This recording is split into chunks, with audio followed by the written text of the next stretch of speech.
And welcome back to The Factor Uncensored. New details tonight about the suspect in the school shooting in Madison, Wisconsin, and that happened yesterday. The New York Post says her name is Natalie Runpow. According to police, the 15-year-old girl put a manifesto online before she started shooting students and teachers. That manifesto reportedly read, they referred to their parents as scum, and they have, quote, grown to hate people and society.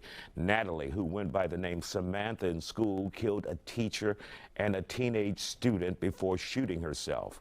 What drives someone so young to become so radicalized? She reportedly read Nazi propaganda and visited chat rooms and or sites about mass shootings. Joining us to talk about it, former Sandy Hook board member Cody McCubbin and therapist Dr. Nick Hardy. And of course, Cody, you just had the 12th anniversary of the Sandy Hook shooting where you were a school board member back then.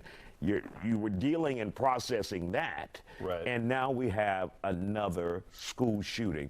When you see a young person like this, a 15-year-old girl, which is not the typical MO, go to a school and shoot and kill a teenager and a teacher, your thoughts about this?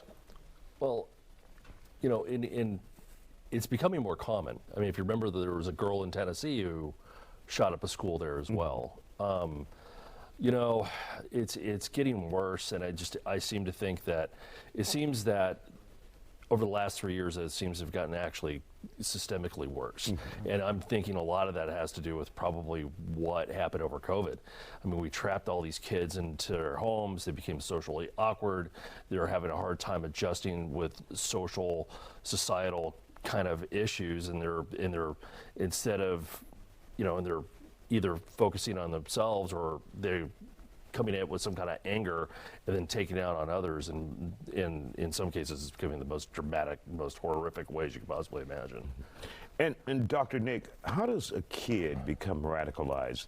You know, once you read that first piece of propaganda or conspiracy theory, then you go on a deep dive and there's no return. Sometimes for some. Yeah, absolutely. I think people become radicalized because they don't have real life experiences that contradict whatever it is that they're seeing online. And so they go deeper and deeper online. They find community online. They find, you know, information that kind of aligns with these extreme views. And it just strengthens to the point of that becomes their reality versus what's actually real. And would you put any credibility in what Cody is saying about COVID playing a role in this, where so many kids were isolated and not able to be around other kids for 2 years? Absolutely. I mean, I think COVID, and I mean, that has almost become the new norm when you look at just how much time kids spend on their cell phone.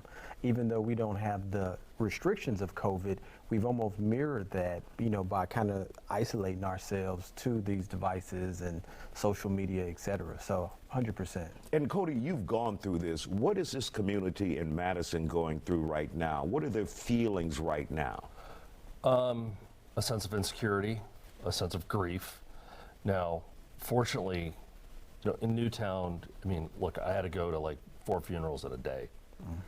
You know, there was 20, look, Newtown, I hope that kind of magnitude never ever happens ever again, because I mean, you got to remember, it was, you know, 20 kids, but it was a town of only 20,000 people. It's very, very small. Madison's a bigger college town, but even though it's just a couple of people, I mean, it's still going to ripple through the entire effects. No one's going to feel safe now.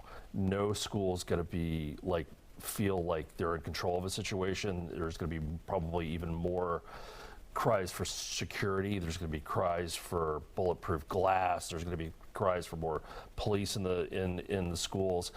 It's going to become a sort of a kind of like a feedback loop where there's going to become more and more demands for, because there's nobody's going to feel secure anymore. Everybody's, especially any school that's even close to there, is going to just, yeah, they're never going to be the same. That's all I'm going to say.